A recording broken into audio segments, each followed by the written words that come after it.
Pan Indian സിനിമയായിട്ടിരുന്ന സമയത്ത്, pan Indian സിനിമയാണ്, അങ്ങ് രാജ്യസഭയിൽ വരെ, അപ്പർ ഹൗസിൽ വരെ സംസാരിക്കാൻ പറ്റുന്ന ഒരു വിഷയമായി മാറി. കാരണം നമ്മൾ സുരേഷ് ഗോപി, ആക്ടർ സുരേഷ് ഗോപിയുടെ അടുത്ത് ഈ സിനിമയെക്കുറിച്ച് ചോദിച്ചപ്പോൾ ഇത് മാർക്കറ്റിംഗ് തന്ത്രമാണെന്ന് അദ്ദേഹം പറഞ്ഞു. അതിൻ്റെ പശ്ചാത്തലത്തിൽ നിന്ന് ജോൺ ബ്രിട്ടാസും സുരേഷ് ഗോപിയും തമ്മിൽ വളരെ നല്ലൊരു വാക്പോര് നടന്നു. ദാരികവീര പോരിന് വാടാന്നുള്ള രീതിയിലായിരുന്നു രാജ്യസഭയ്ക്കകത്ത് നടന്നത്. അദ്ദേഹം വളരെ വ്യക്തമായ രീതിയിൽ രണ്ടുപേരും അഭിപ്രായം പറഞ്ഞു. അതിൻ്റെ ഇടയിൽ ഒരു പറച്ചിൽ നമ്മളെ എമ്പുരാനിലെ മുന്നേ സുരേഷ് ഗോപിയായിട്ട് താരതമ്യം ചെയ്ത് കളഞ്ഞു.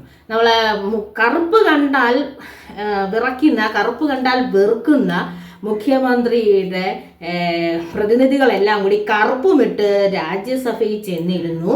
എന്തുകൊണ്ട് അവർ നിയമസഭയിൽ വരുമ്പോൾ അദ്ദേഹത്തിന്റെ മുമ്പിൽ ചെന്ന് കറുപ്പ് വസ്ത്രമിടാനോ കറുപ്പ് മാസ്ക് ഇടാനുള്ള ധൈര്യം കാണിക്കുന്നില്ല എന്നുള്ള ചോദ്യം ചോദിച്ചുകൊണ്ട് ബാക്കിയിലോട്ട് പോവാം.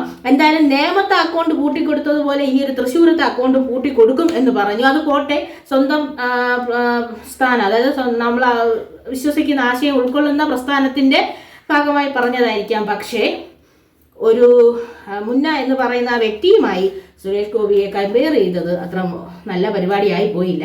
കാരണം അങ്ങനെ ചെയ്യേണ്ട ഒരു വ്യക്തിയല്ല അദ്ദേഹത്തിന്റെ പ്രവർത്തനങ്ങളിൽ നീറ്റാണ്, പറയുന്നത് എന്താണെങ്കിലും. അപ്പം അദ്ദേഹം നല്ലൊരു തീപ്പൊരി പ്രസംഗമൊക്കെ പറഞ്ഞു. നിങ്ങൾ സിനിമ ആശയവിനിമയത്തിനുള്ള മാർഗം തന്നെയാണ്, അതുകൊണ്ട് തന്നെ ആർക്കും അഭിപ്രായം പറയാമെന്ന് പറയുന്നു.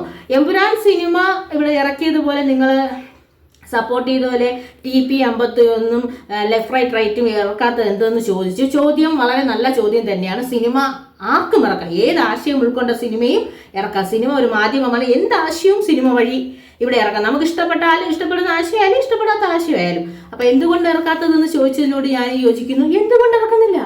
ഇതൊരു വെല്ലുവിളിയായി ഏറ്റെടുത്ത് നിങ്ങൾ ആ സിനിമയെ ഇറക്കൂ. ആ സിനിമ കാണാൻ താല്പര്യമുള്ളവർ അത് ഇറക്കട്ടെ, ഒന്നുകൂടി ഇറക്കൂ. സിനിമ കാണാൻ താല്പര്യമുള്ളവർ സിനിമ വന്ന് കാണട്ടെ, അതിൽ ഒരു തെറ്റുമില്ല. അല്ലാതെ സിനിമയും രാഷ്ട്രീയവുമായി ചേർത്ത് പിടിച്ചുകൊണ്ടുള്ള പരിപാടി ശരിയല്ല. കാര്യം പറയുമ്പോൾ അത് വ്യക്തമായി തന്നെ ആയിരിക്കണം. ഒരു സിനിമയും വിലക്കേണ്ട ആവശ്യമില്ല. ഒരു സിനിമയ്ക്ക് ഇവിടെ ഒരു സെൻസറിന്റെ ആവശ്യം, ഇതിപ്പോൾ നടന്നത് റീസെൻസറിങ് ആണ്. ഒരു സിനിമയ്ക്കും റീസെൻസറിങ്ങിന്റെ ആവശ്യമില്ല. സ്വീകരിക്കുന്നവർ സ്വീകരിക്കട്ടെ, സ്വീകരിക്കാത്തവർ ഉപേക്ഷിക്കട്ടെ, അതിൽ ഒരു തെറ്റുമില്ല. ഒരു തെറ്റും അത് അക്കാര്യത്തിൽ പറയാനില്ല. ഇപ്പോൾ നിങ്ങൾ എമ്പുരാൻ സിനിമയെ സപ്പോർട്ട് ചെയ്ത രീതിയിൽ മറ്റ് സിനിമയെ സപ്പോർട്ട് ചെയ്തിരുന്നെങ്കിൽ അത് ഇവിടെ റിലീസായനെ. ഈ സിനിമയെ സംബന്ധിച്ച് രാഹുൽ മാങ്കൂട്ടത്തിൽ പറഞ്ഞൊരു കാര്യമുണ്ട്. കോൺഗ്രസ്സുകാരെ കളിയാക്കി ഇവിടെ സിനിമ വരും, കമ്മ്യൂണിസ്റ്റുകാരെ കളിയാക്കി ഇവിടെ സിനിമ വരും, മറ്റേ ഈ സംഘപരിവാർ തീവ്രത കളിയാക്കി ഇവിടെ സിനിമ വരുന്നു. സിനിമയിൽ വരുമ്പോൾ ഇതെല്ലാം ഒരു ആശയവിനിമയ മാർഗം എന്നുള്ളത് ഇത് സറ്റയറിക്കൽ രീതിയിലാണ് എല്ലാം വരുന്നത്. എത്ര ഭീകരത കൊടുത്താലും അതൊരു സറ്റയറാണ്. എമ്പുരാൻ സിനിമയെ തന്നെ എല്ലാവരെയും അവർ ട്രോൾ ചെയ്തിട്ടുണ്ട്. അപ്പം ഈ സിനിമയിൽ കോൺഗ്രസ് പശ്ചാത്തലത്തിൽ വന്ന വെള്ളയിട്ട് വരുന്ന ബിജു മേനോന്റെ സിനിമ, അതായാലും ബിജു മേനോന്റെ സിനിമ വന്നിട്ടുണ്ട്, പിന്നെ ഫാസിലിന്റെ സിനിമ വന്നിട്ടുണ്ട്. ഇതെല്ലാം തന്നെ തിയേറ്ററിൽ റിലീസായി ആളുകൾ പോയിരുന്ന് കണ്ടു ചിരിച്ച് കൈയടിച്ചു വിട്ടു. ഇപ്പം സംഘപരിവാർ സംഘപരിവാറിനെ പരാമർശിച്ചു എന്ന് പറയുന്ന ഈ ചിത്രങ്ങളും ഒക്കെ തിയേറ്ററിൽ ഇറങ്ങും. പക്ഷേ CPM പ്രസ്ഥാനത്തെക്കുറിച്ച് കളിയാക്കി ഇറക്കി ഒരു സിനിമ ഇറങ്ങിയാൽ അത് റിലീസാക്കാൻ സമ്മതിക്കില്ല എന്നാണ് അദ്ദേഹം പറഞ്ഞത്. അതുകൊണ്ട് സിനിമ എന്നും ഒരു മാധ്യമം മാത്രമാണ്, ആശയങ്ങൾ പറയേണ്ട പല ആശയങ്ങളുള്ളവരാണ് നമ്മൾ. നമുക്കെല്ലാവർക്കും നമ്മുടെ വ്യക്തിപരമായ രീതിയിൽ പല ആശയങ്ങളുള്ളതാണ്. ഏതാശയവും സിനിമ വഴി കൺവേ ചെയ്ത് കൊണ്ടുപോവാം. അത് സ്വീകരിക്കണോ വേണ്ടതെന്നൊക്കെ നമ്മൾ ആൾക്കാർ ചെയ്യും. കാരണം ഇവിടെ ജയിച്ച പല സിനിമകളും നമ്മൾ ഉദ്ദേശിച്ച സാധനങ്ങളായിരുന്നില്ല. കാര്യം ഒരാശയമേ ജയിക്കുമെങ്കിൽ ഇവിടെ പ്രേമലുവും ഭ്രമയുഗവും ഒരുപോലെ ജയിക്കൂലായിരുന്നു. 2018 മഞ്ഞുമൽ ബോയ്സും ജയിക്കൂല. ഇതിലെല്ലാം പലതിനും പല ആശയങ്ങളാണ്. ഈ രാഷ്ട്രീയം എന്നൊക്കെ പറയുന്ന അവരുടെ വ്യക്തിപരമായ രീതിയിൽ എന്റർടൈൻമെന്റ് പർപ്പസിൽ ഇറക്കുന്ന സിനിമ, ഒരു കമ്മ്യൂണിക്കേഷന് വേണ്ടി ഇറക്കുന്ന സിനിമയ്ക്ക് രാഷ്ട്രീയ കളിയാക്കി മാറ്റാൻ പാടില്ല.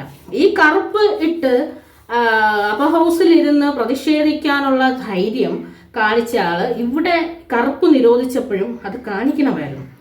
അത് കാണിച്ചിരുന്നെങ്കിൽ ഈ പറയുന്നതിനൊരു ഒരു മാന്യത ഉണ്ടായിരുന്നു, ഒരു വ്യക്തത ഉണ്ടായിരുന്നു. അല്ലാതെ ഒരു വ്യക്തിയെ കോർണർ ചെയ്ത് പീഡിപ്പിക്കാൻ വേണ്ടി മാത്രം ഈ സിനിമയെ മാധ്യമമായിട്ട് ഉപയോഗിച്ചത് ശരിയായില്ല. അതിനു വേണ്ടിയിട്ടല്ല എമ്പുരാൻ സിനിമ ഇറക്കിയത്. എമ്പുരാൻ സിനിമ ഇറക്കിയത് ഒരു ഭാഗത്തിന് മറ്റൊരു വിഭാഗത്തിനെ കുത്താൻ വേണ്ടിയിട്ടുള്ളതല്ല.